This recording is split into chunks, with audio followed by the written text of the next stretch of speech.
好，欢迎您回到新闻大白话的节目现场，我是钱子，介绍这1个小时的来宾。首先是资深媒体人董志森，是大家好，以及国际政治专家赖岳乾老师。主持人好，观众朋友大家好。另外是前海军舰舰长吕礼诗。主持人好，各位观众大家好。好，观众朋友，我们来看看川普到底要干什么？他不断的在自说自话哦，自圆其说。今天最新的说法是说，他已经跟中国进行了关税协议谈判。预计3个礼拜之内就会达成哦。那很多的媒体朋友都觉得，你们不是到现在还没有通上话吗？怎么好像已经开始在做关税协议了？到底要不要相信川普呢？川普还说什么？我们来看看他在白宫释出的这一段影片。Relationship with President Xi, and I think it's going to continue. And I would say they have reached out a number of times. He or they? Well, the same. I view it very similar. It would be top levels of China. And if you knew him, you would know that if they reached out, he knew everything about it. He runs it very tight, very strong, very smart. And yeah, we're talking to China. So have you already talked directly to President Xi? I don't want to say that. It's just not appropriate. But you're speaking. Sorry, has he called you directly,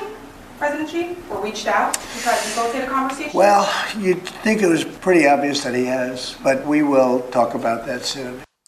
你看到呢？记者不断的丢出问题来问川普，因为大家觉得很悬疑，很狐疑。可是川普呢，打死不愿意说他到底有没有跟习近平谈到话。那我们再来看看呢，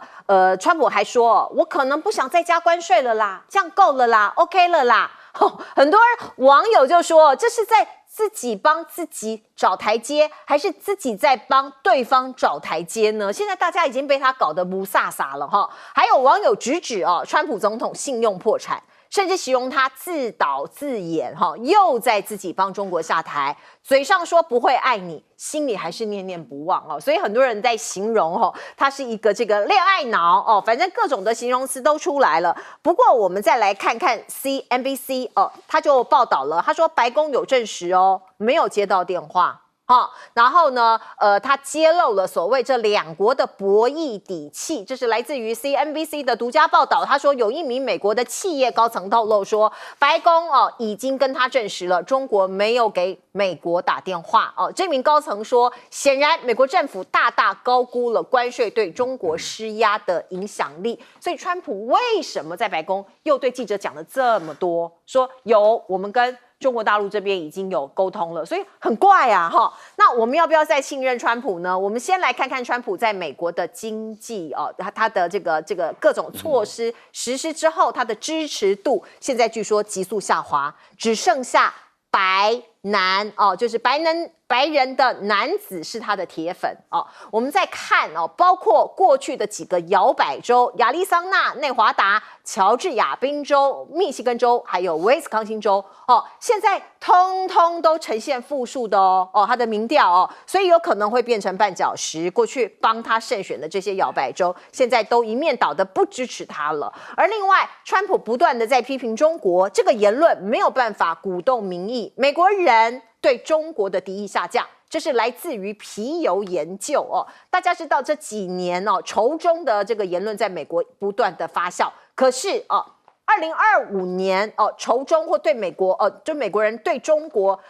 持负面看法的是77%，是很高没错。可是你比去年来说已经下降了4个百分点，所以川普执政美国人对于中国的敌意下降了4个百分点。那另外我们再来看看美元美债的风暴现在看起来很危险呐。你川普不守信用会吞下俄国我们看到诺贝尔的经济学奖得主克鲁曼就说，你的反中联盟注定会失败，美元的地位恐怕会更加的沉沦所以你进一步来看看克鲁曼怎么说。他说，凡是有理智的人现在都不会相信川普政府会信守已经敲定的协议。的确是啊，因为他出尔反尔嘛，所以他进一步警告美元的国际地位会岌岌可危，会影响美国政府的偿债能力。美债现在是当头非常要紧的一个头等大事。而另外你们看到美国的股市不断的在下跌，也在震荡，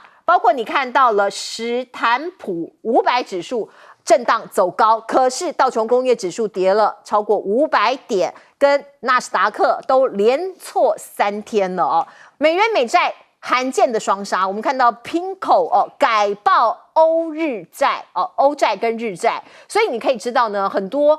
国际的投资者对于美债现在都没有信心了哦。我们也可以看到，包括呢减持美元，还有长期美债的部位啊，要很多人改持欧洲跟日本还有新兴市场的债券。因为市场资金是很敏感的，观众朋友，我们再来看看，包括川普现在也对联准会主席鲍尔不满哦。他说：“我要叫他下台啦！说你鲍尔这个川普骂这个鲍尔说你太慢，而且犯错我要他走，他就会走。”鲍尔就说：“我要等到形势更加明朗，再考虑要不要调整政策立场，因为他很怕。”这个市场会崩盘，今年年底之前，他预估失业跟通膨都可能会会偏离这个 FED 就联准会设下的目标。如果川普真的 fire 掉这个鲍尔，美国议员就说，那股市就要崩盘啦。唯一可以稳定的人，如果被他搞下台，那还得了？来请教赖老师。先谈鲍尔，鲍尔确实是获得大部分美国民众的信任，还有华尔街金融界他们的信任，因为他是一个稳定器啊。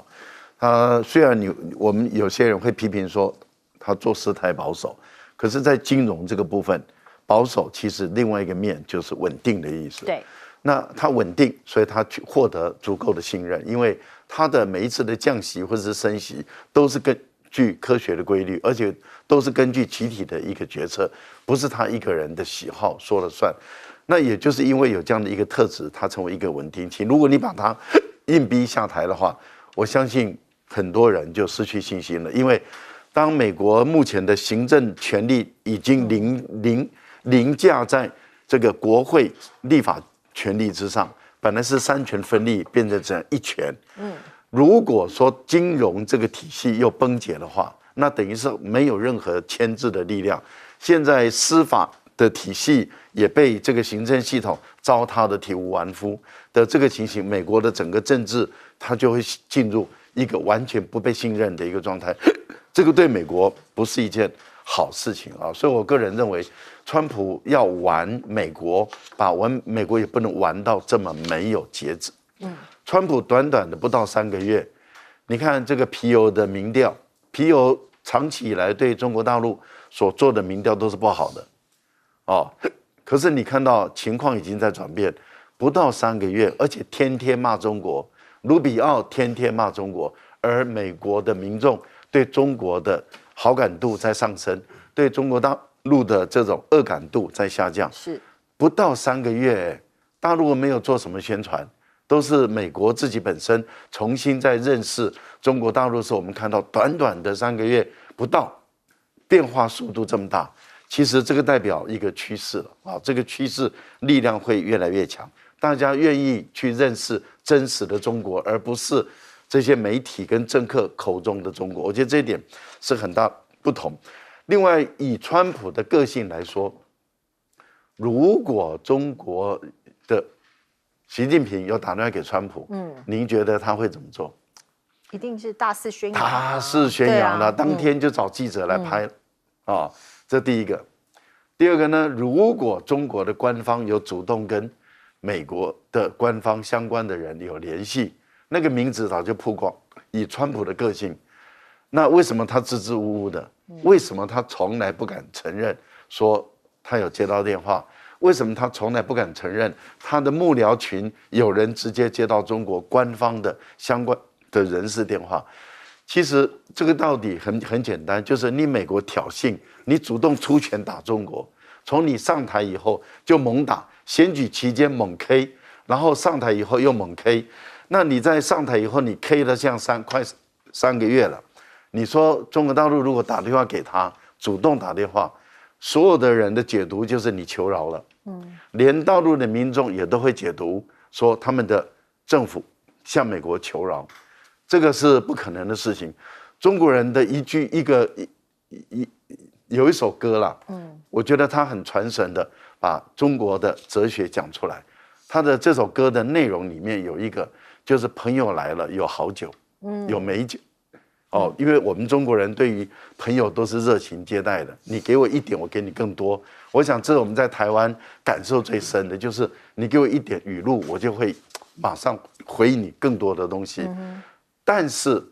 豺狼来了有猎枪，其实这个意思，你要欺负我，那对不起，那我一定起来跟你反抗。这个就是我们的一个基本的一个哲学，这个哲学一直在我们两岸所有的人的身上的血液都在流通。那我觉得在这个情形下的时候，怎么可能中国人碰到说你豺狼来了，我向你求饶？这不可能的事情。如果是的话，那些人都不是中国人了啊。那我个人的推断是这样子，我觉得川普说1个月内会跟中国大陆达成协议，中国大陆的态度很简单，一个就是要回到2018年之前的关税，如果你没有回到2018年之前的关税，那我们免谈。第二个呢，就是在这段时间内的所有的科技战也都要取消。我觉得在这个基础上，你说30天内要达成协议，太难了。另外一个部分就是你给对等关税豁免90天了，那所有前面抢头香去跟美国谈的，不是都是猪头吗？对呀，不知道是哪一只是最大的猪头。因为大家干脆等嘛，等30天后中美谈完了以后，我们再来谈嘛。对，来，董哥怎么看？还是先讲鲍尔。好，鲍尔的任期到明年5月啊。那川普一上任就想把他换掉，那他们内部那些财经的首长认为说不好，这个股市会震荡。川普中意的这个人就是以前也是联准会的一个委员叫华喜川普很喜欢他。川普也找华喜讨论过，说我就把鲍尔换掉，让你来。华喜反对，说你这个要让整个那个国家的那个财政都受影响。他不只是我们现在的美元美债不受信任呢，你如果这样做反而不好。所以他一直在叫川普不要这样做。那因为他是明年5月到期，所以大概今年10月左右，川普就会再考虑来做一些人选的一个替换。那因为过去美国也曾经我记得罗斯福总统时代，他曾经也换了一个相关的这种委员，结果去打官司输了打到高院他就输了。所以这个最主要就是会引起震荡。美元跟美债过去是一个避税天堂，大家对他信任，因为他稳定嘛。那现在川普是全世界都没有人信任，所以拉回来就是中国大陆为什么不跟他接触不谈？因为你的保证从来不算话，那我们无从谈起啊。你给我讲了或承诺的东西，你都不会遵守啊。那这样的人你怎么去打交道？没办法打交道嘛。你就是死皮赖脸就这样。今天卢比耶欧在他们的那个国务卿在欧洲会见了就是那个乌克兰还有欧洲的一些领袖他说俄乌战争再这样谈下去我们美国已经没兴趣了川普总统已经不耐烦了，因为川普说我上任第一天俄乌战争就结束，那他后来一直拖延到4月会结束，5月会结束，现在看没有下文。他说我们已经无力再去斡旋了，如果这几天没有一点点结果就不干了就不干了。那每天都讲大话，可是川普这一回课的关税对全世界的影响，那可是真的那真的当然各国都有一些因应的方式，也有人找他谈没有错，但是我们看到了，你对他推心置腹，台积电又怎么样？黄仁勋又怎么样？没有用啊，因为他就是吃干抹净然后敌我不一视同仁，他们完全不讲究情分，或者你对美国的贡献都不要。那一个生意一个生意人最主要就是什么？就是信用嘛。有我口头承诺，或我跟你签约，川普是这些东西通通不管。那你如果不管的话，就像科鲁曼所讲的，我们有这么多诺贝尔经济奖的得主这20年来最有影响力大概就是科鲁曼。他长期在《纽约时报》写，而且他讲的东西也都是照他所讲的那个方向去推估到。他来台湾好几次，那大家可以看到，连他认为川普最大问题就是没有信用，全世界对你都不信任的时候，你就会被孤立了。现在你只剩下那些白人在挺你，那你越来越少了嘛。那川普最大的问题就是他国内的反对他的人就会越来越多，然后经济会越来越下滑，等于说就会自食其果。这是现在美国必须要面对的问题，因为你们选错人了，跟台湾一样啊。好，来问一下舰长，舰长怎么看？我们刚刚看到啊，有关于川普回答记者的那个影片啊，他到最后一句话，他说：“我想应该很明显。”然后他没有讲完。其实按照川普的这一种很夸大的这种表现方式的话，其实他在找下台阶，而且很明显的，中国大陆跟美国之间到底是谁需要谁？我们看到习近平主席最近到了东盟国家，走了3个国家。但是呢，川普呢，他就是困守在他国内之中啊。而且呢，我们刚刚讲到有关于他的一个支持度啊，我们看到这个是《经济学人》的他的一个调查啊，美国非常在意100天。总统的100天，所以我们看这里面有几个总统的100天，唯独就是川普这个下降的趋势线特别明显，然后呢，大家对他完全不看好。那我们讲到100天到什么时候？到4月30号。那也就是说，这一些有关于关税都还谈不出来。另外啊，刚刚那个我们制作单位讲的很客气啊，他说是白男，其实不是白男而已。是高中以及大学未毕业的老白男最支持川普，为什么？因为根据这个报道的话，我们来看到这条线呢，也就是白色的男性，而且越年轻的越讨厌川普，然后男性。那另外这边最上面的这一个位置啊，也就是我们刚刚讲到的高中毕业以及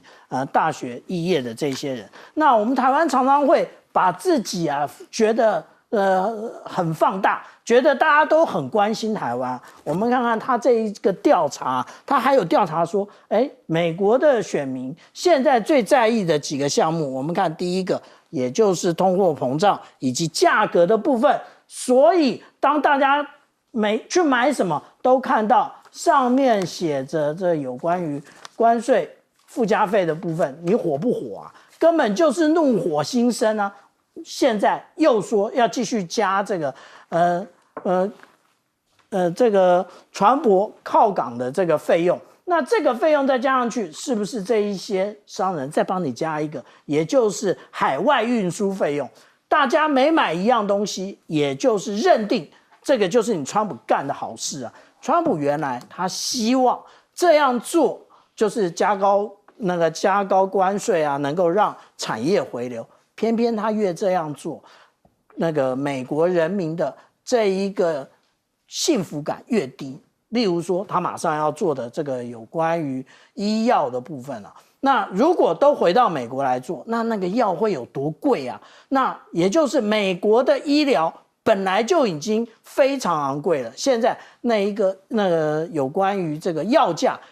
又要涨了好几番，美国人民可以接受吗？那另外啊，我们讲到说，为什么中国大陆的这个好感度越来越高？因为大家看到了真实的中国。怎么说？也就是中国大陆对非常多的国家单方面免签证。那另外就是我们前段时间讨论非常多的甲亢哥，他实际上拍摄的结果，然后他澄清了，他不是说刻意澄清，但是呢，他的这一个他的YouTube 的内容讲了非常多，当初这一些媒体对于中国大陆的抹黑，间接澄清了中国大陆并不是像这一些媒体所说的邪恶或者是贫穷。我们来看看这一波美中的贸易大战哦，可能最先蒙受其害的是美国的民间的一般的人民，像是我们看到微博热搜今天第1名的就是美国人喜欢的3蹦子可能要断货了。我其实也不知道什么是3蹦子，后来他们告诉我是这个车，好像是三轮车哦。据说这个在美国很受欢迎，因为它便宜，本来是600块美元就可以买到一辆咯哦，然后又很方便哦，有点像我们的摩托车那样子。可是呢，因为现在贸易战嘛，它的价格可能会从600美元飙涨到4000美元，这么贵，不可能啊，这个也不可能有人要去买呀，也成不了规模啊，所以已经不再向美国供货了所以我说有一些消费者可能会先蒙其害。而另外我们看到呢，美国人现在有一些人反正我买机票去中国大陆扫货。好像还蛮划算的耶，有人去买名牌因为你知道这个 Made in China 的一些名牌，有人去贴上那个牌子嘛那有一些工厂就释出了。还有另外呢，他买各种方方面面的小商品。我们先来看看现在很多人去中国大陆旅行的3件组叫什么？过境免签即买即退，这是退税的部分，还有支付宝，因为都是电子支付所以你看到数据就显示，4月的前半个月，美国游客到支付宝用支付宝来消费的金额跟去年同期比较成长了200%那我们可以看到，除了囤货，有一些人可以飞过来，可是大部分人可能没有办法，那他就用网购网络上面买东西。淘宝的 App 现在在16个国家的下载量都是第1名那有超过100家在这个他们所谓的下载的这个排行榜是前10名，因为它东西非常多，然后主要是很便宜 ，CP 值非常高。那这一波所谓的贸易战呢，冲击到非常多的企业，我们可以看到，包括有一些中国大陆的这些企业本来是接订单的，现在有一点转单的意味了。如果是美国单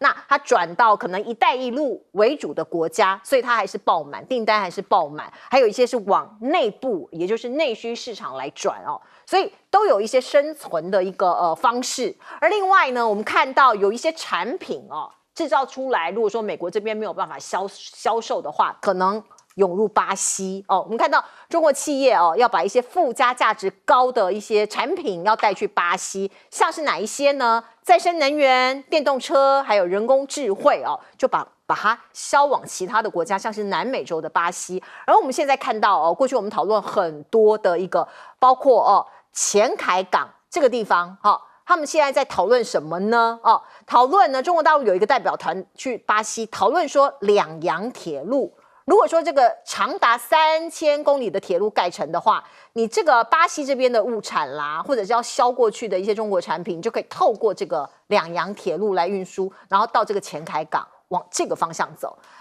两洋指的是太平洋跟大西洋所以像是这个大豆啊、牛肉啊、谷物啊这些农产品的出口可以节省非常多的物流成本。而另外呢，我们看到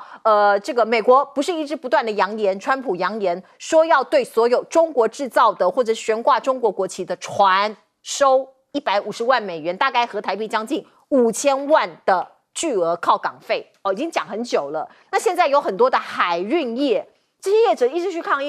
议，有用美国现在豁免部分中国制船舶的巨额靠港费如果你这个船是中国造的，可是有一些港口你来停靠，它不收这么多钱所以有一些政策现在看起来有在松动。而另外我们看到美国企业其实某种程度也是受灾户很多都是受灾户，从特斯拉到波音都是受灾户。所以你看到呢，包括《华尔街日报》就在报道啦关税冲击底下，像是苹果啊、Apple 啊、Nike 啊、特斯拉啊，还有星巴克这些品牌都在被当地的竞争对手蚕食。因为有人喜欢喝星巴克的咖啡，那现在他就改喝当地像瑞幸啊这个很多的这个咖啡品牌。那我们再来看看，包括波音为什么首当其冲这个标题是这样写的：川普向中国发射了一枚关税鱼雷，正中波音公司的眉心。这波音真的很衰躺着也这个中枪，因为这个中国就拿波音公司来开刀嘛。我们看到呢，其实他宣布了可能未来会减少来对这个波音下单。所以呢，我们可以看看产业分析师就说，中国订单占波音整体的国际订单是5到6%，少了这个大客户，真的对他们来说冲击非常大。而现在还发现了一个事情波音有超过2600架客机隐藏一个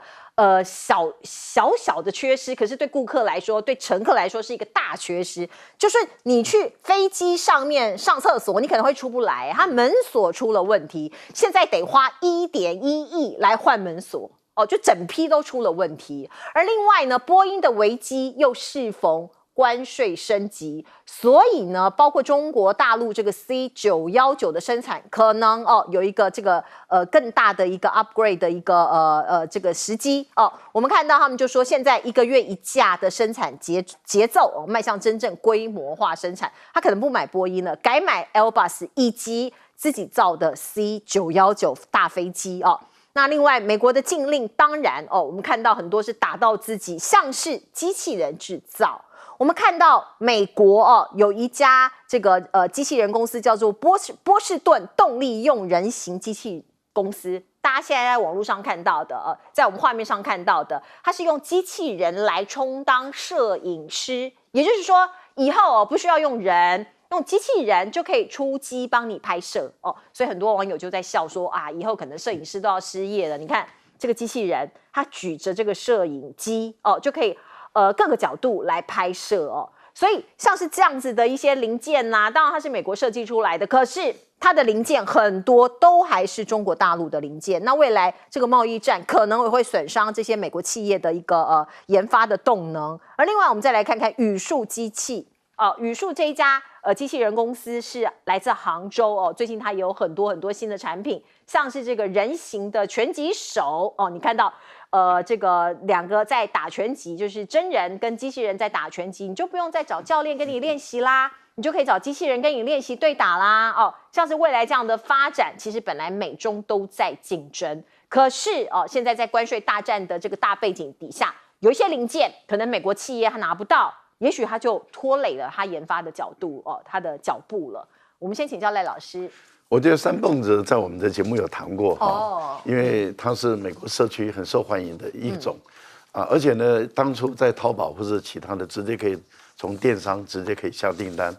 因为它并不贵，关税也不高，但是美国的社区很喜欢。那最主要是因为它有皮卡的这个功能。那当周末的时候，很多人喜欢到大卖场去 shopping 的时候它的装载量很大，而且它大街小巷都可以转，又安全，速度又不快，因为它是电动车，所以它对美国的社区来讲变得很流行、很受欢迎的，订单是有在增加，没有错。但是美国并不是中国大陆三蹦子的一个主要的一个销售国。那这次的关税那么高的时候，他卖不出去，他们根本就不想卖了那所以就造成了美国他们镇很多小社区。发现这个这么好用的东西他买不到这对他们来讲当然就会有很大的压力我觉得美国现在的问题是出在这里川普要发动贸易战，你不能只是攻击，你还要考虑防守。防守就是你要去想你的国内的这些农产品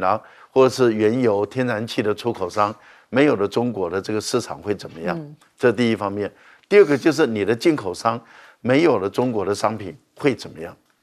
我觉得川普都没有想到这个问题，所以他的国内的人民当然深受其害嘛。我举一个例子，假设你今天你要进一个运力库好了，那你关税那么高，以后就卖不出去了嘛。那干脆我们 DIY 自己做，你上网去 Google， 然后去学习怎么缝。可是你要买布那布料中国做。那你要买缝纫机缝纫机中国做，然后你说好了，那我干脆那个关税都那么高，缝纫机不买了，然后我用针线缝了，最后你发现针跟线也是中国做，那你连要 DIY 你都做不起来了，你怎么打这个关税战？所以，然后美国更滑稽的地方是在这里，你去问民调，因为民调公司做了很多广泛的问美国人，你欢不欢迎制造业回美国？哇，80%以上都说制造业应该回美国。接着他就另外一个问题就是，那你要不要你自己或是你的小孩去制造业里面来工作？结果80%以上不要。那这什么意思？你要制造业回国，自己又不愿意，小孩也不愿意，因为他说到制造业工作的话，他没有幸福感，因为他不觉得他的收入会增加。这个就是一个矛盾的嘛。那换言之，也就是美国经济为什么还那么强大，是因为靠的是服务贸易。服务贸易用很少的人赚很多的钱，然后去国外享受这些商品。现在觉得享受这些廉价的商品都觉得划不来，然后想要把它取消。我觉得美国人不能够吃干抹净，这样玩是不对的，因为以后会有越来越多国家跟你要服务贸易的关税。是，哎，董哥，中国大陆有个非常强的东西，就是民族主义那就是说大家一起同甘共苦那当这种心态越来越强烈的时候，对于美国的这些作为就充满了鄙视。所以川普认为说，我在过去我在商场，我只要给对方一个措手不及的一个动作然后对方就会下道来跟我谈判那我认为我就可以对他任意宰杀。他现在对全世界对中国大陆的态度就是这样。可是大家看到的情况中国大陆他没有妥协其他国家可能很多人去找他谈，那谈了未必也谈得如意。其实多数的国家谈了并不开心那中国大陆现在这样可以看到了，那他们早就有准备了。2018年川普第一任的时候突袭了中国大陆突袭了前一年，他对中国大陆非常友善的，习近平到他的家里去接受款待，川普找他的外孙女去唱那个中国大陆的儿歌，结果他就用突袭的。所以在中国人的眼中，在习近平眼中，川普这个人是最不靠谱的。他讲话从来不算话，他签了约也不予承认。这种人最好的方式就是不要打交道，我不要跟你打交道。好，那今天可以看到美国的商业，他们比较底层，比较一般中下阶层需要的使用的东西，多数都是来自中国大陆。那这些人要怎么过活？这些人还是川普的主要支持者。好，那大家再看农业，美国的农业，那些农民都支持川普那你现在东西没办法去中国大陆卖，怎么办？你的黄豆，中国大陆现在买巴西的已经很清楚了。我载很多东西去巴西，然后我从巴西载很多农产品尤其黄小玉这些东西再回中国，那我就不买美国了，怎么样？他有非常多的东西，其实这些年来他都一直在提防的川普那大家可以看到，金砖国家已经扩大了，对不对？中国大陆进入了东协，东协已经不止10国了，现在是中国大陆在领导，你知道吗？东协永久的首都在广西南宁，已经设置了20-30年了，我也去过那大家再看上合组织你把这些所有他的一带一路所有东西把它圈起来的话，他早就在部署说，我能够把东西尽量销到各国。所以我们今天看到习近平他到东南亚东南亚怎么今天就在柬埔寨13岁的那个美丽的公主出来迎接，这个会懂得快10个国家的语言能歌善舞又长得漂亮，人家是用这样的方式来迎接嘉宾。那川普是怎么样就乱拳打你，要你来下跪来妥协，那这个不是谈的方式嘛？所以我们今天看到了，其实一个情况很悲哀我当记者的时候然后隔了一阵子，两岸开放通勤，那时候蒋经国总统，那时候我们很多老兵去大陆，我们要带3大件对后来比较方便的，就是说你只要把钱缴了，他会帮你送过去。本来是老兵都在提，你知道吗？现在我们看到美国从中国大陆提这东西回来，你就看得到恍如隔世，经过了35年，恍如隔世又回到过去了。是，来请教舰长。我们看到那个有关于三崩子因为这个字那我曾经被大陆的网友稍微提醒过，他说不念蹦，念崩，叫三崩子。那这个三崩子那就诚如刚刚那个赖老师所讲，它有点像皮卡，但是它当然跟皮卡的那个等级差很多那我们看到他们是怎么样销往美国，是这样子一车一车的送那这张图其实是什么？它是美国的背景所以其实我们看到三崩子在美国的渗入已经非常严重了那他讲说，其实在中国大陆是卖的2000多3000块钱的人民币，可是到了美国就卖4000块的美元，这中间差这么大那所以我们这样讲这真是暴利。而且除了三崩子之外，他们另外还有一个产品叫老头乐。那什么叫老头乐呢？老头乐其实也是这样，是一种低价的电车那他们还有那个抖音在开玩笑，这是那个保时捷卡宴，这是保时捷卡带。为什么卡带呢？因为这就是复制的老头乐。然后说，哎，这是路虎路虎揽胜，这个呢是路虎险胜。这个当然是一种开玩笑的模式啊，但是它显现出来的，也就是中国大陆的产品以及经济，它的弹性非常高，而且接地气。也就是说，它可以配合着当地的需要来做。那我们刚刚讲到有关于前凯港啊，前凯港当初美国也就针对这一个港啊，开始起了戒心啊。我们看到前凯港在秘鲁的这个位置啊，其实它要面对的不是美国啊，它要面对的是整个那个太平洋的国家。那刚刚讲到的两洋铁路，其实它全长5000公里，但是它已经铺过了2000公里，然后它现在把它对接起来的话，也就是这一段啊，还要接3000公里。这就是我们看到有关于前凯港，一旦那个能够接上巴西的话，实际上来讲，巴西的谷物以及矿产全部都可以送到中国。中国的我们刚刚看到老头乐、三蹦子也可以送到这个巴西啊。其实我们讲到说，去年这个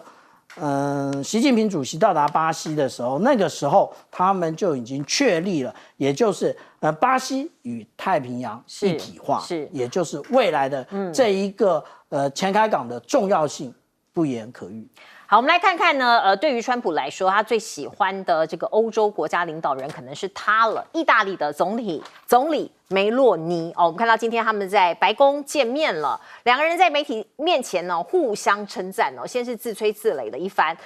可是中间有一段哦，让川普有一点尴尬，因为梅洛尼开始说：“哦，你是生意人呐，你知道的，我们需要政绩，我们需要绩效哦，如何。”那川普的脸上有一点点尴尬哦。那惯例之后的会后记者会的提问，我们看到大批的媒体就争相访问，让梅洛尼的脸部的表情看起来有点惊恐哦，这个没有想到会有这么大的阵仗。而另外我们看到呢，今天白宫见川普，明天罗马会范斯。这个梅洛尼啊，他当空中飞人，他展现一个企图心，他要当欧洲跟美国之间的调人哦。因为毕竟我们看到这一次川普1月份的就职典礼里头，梅洛尼是唯一获邀的欧盟成员国的领导人哦，所以川普很喜欢他。那另外法国政府其实也在示警，他说我觉得这个民族主义的梅洛尼哦，可能会选择向美国靠拢，所以我们好像也不太能够信任他。那我们再来看看，包括因为川普一直觉得欧盟在占美国的便宜哦，所以梅洛尼能不能够完成他的任务呢？很多人也认为可能是在浪费时间哦，包括前意大利的高级外交官也这样子想。而另外呢，我们看到英国哦，这个川普之前曾经到英国去做过国事访问，那现在据说要第2度到英国去做国事访问，他也是首位哦这样子的世界领导人。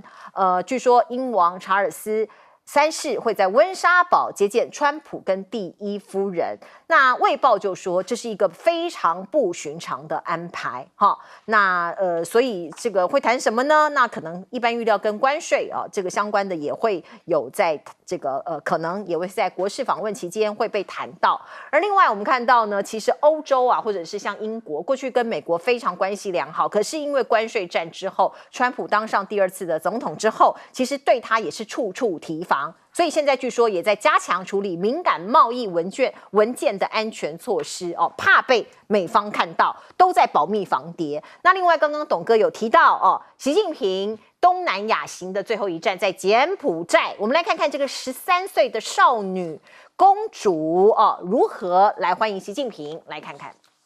欢迎您来到柬埔寨。How do you feel about presenting this to President Xi? Oh, I feel really, really honored. I never would expect to have this opportunity, and so I'm really, really grateful. 好不自私傲慢，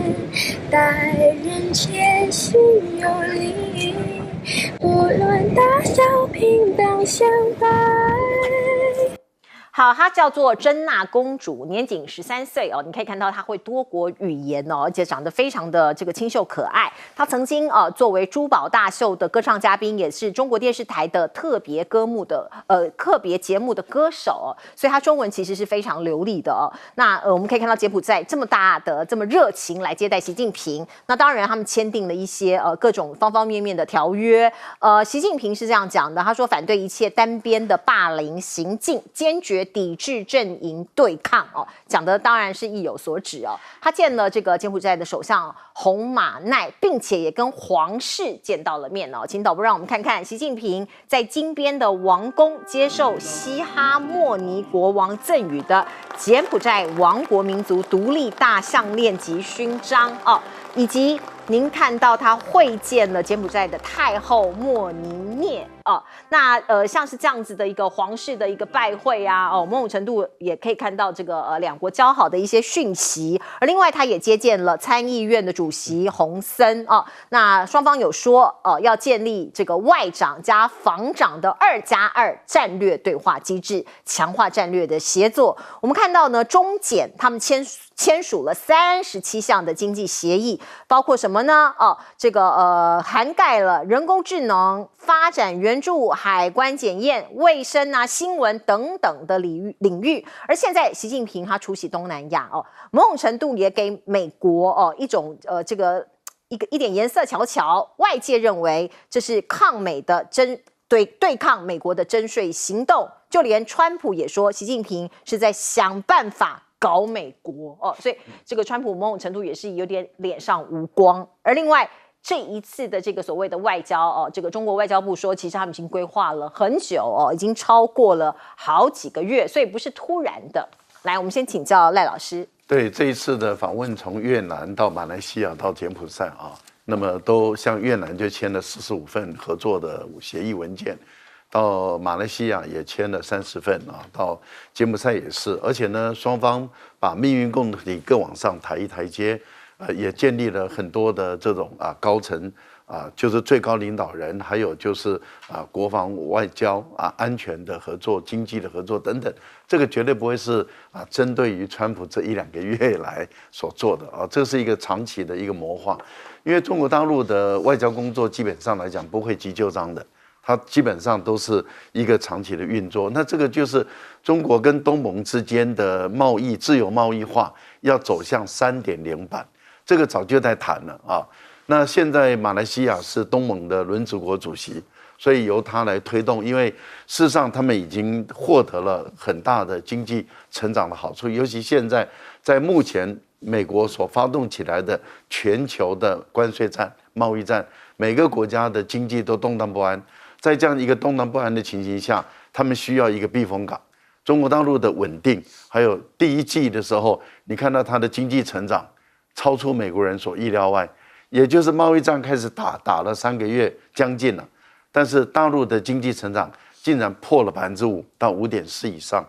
那目前来讲，到4月份的时候订单还是满的，那这代表什么？大陆很有可能在第2季的时候表现也可能不俗。那如果1、2季都表现不俗，这个对大陆来讲，或者对于跟大陆有比较深的贸易合作关系的国家，他们就吃了一颗定心丸我想这个是目前可以观察到的一个趋势。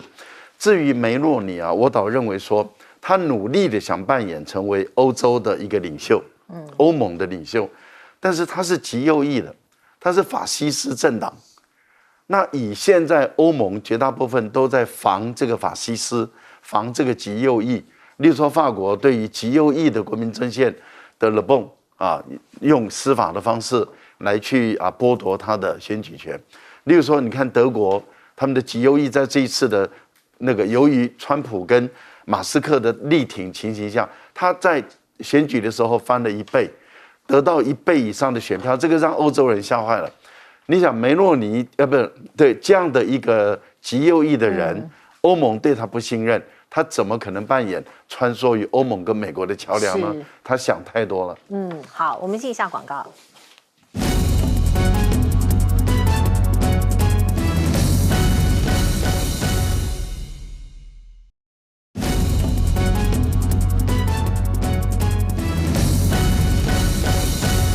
持续来问董哥，怎么看川普跟习近平中间的一个碰撞跟斗争？因为川普跟习近平是川普一直在打，那习近平讲都懒得讲啊，他只是那一天见到西班牙的总理，他讲说我反正面对这一些东西，我们都没有什么畏惧的啦。那他就是很从容的到东南亚去走他的。那川普每天一直在讲说我们有很好的关系，怎么样怎么样，其实是在跟他喊话。但是因为你那种卑劣的打压手段从来没有停止，所以你嘴巴讲好听，然后又说中国大陆快跟我们谈了，那些都是假话啦。习近平很清楚啦，对不对？你不会做我的诗，就如同我不会做你的梦，大家各走各的，我跟你切断了。因为没有一个东西你可以获得人家的信任。那我们知道，在川普这一波，他开闸的关税里面。开闸最重的就是柬埔寨，柬埔寨被他开闸49，对，那最重那个这是第一，等于说他10之外再加49，他是柬埔寨是第一名，你知道吗？很多人看到他上面写那个英文，还想说这是哪一个国家？怎么没看过？怎么会是第一名？应该是中国大陆第一名才对，不是，是柬埔寨。那大家可以看到，川普他才不管这个，其实东南亚很多国家，他其实生活不是非常好，可是他们的人民因为宗教或者他们的种族问题他们自己过自己的生活。那后来在台湾，因为蔡英文那时候就鼓励很多台商新南向都往这边去，柬埔寨、越南泰国这些都是我们那时候最主要新南向的那个。那他现在台商在那里，如果你货品要去美国，被克得更重，比台湾重，更惨。那你就。所有我们整个算盘都完全打错了。那你今天看到中国大陆，他到处去拉拢这些周遭的这些国家，替他们盖铁路，然后做码头、开运河，他把这些东西弄出来的话，其实他有节奏的在推动他的一带一路嘛。那这些东西大家联系起来的话，很多人会觉得说，如果中国大陆跟美国相比之下，你会觉得中国大陆好像还比较可靠。是，你们每天把他讲得那么烂，可是他比较可靠，他讲话算话。川普讲话完全不说话，每天都想占你便宜，是，而且对你的态度又那么穷凶极恶，那这个一比较的话，对美国的伤害就更大了。好，我们进一下广告。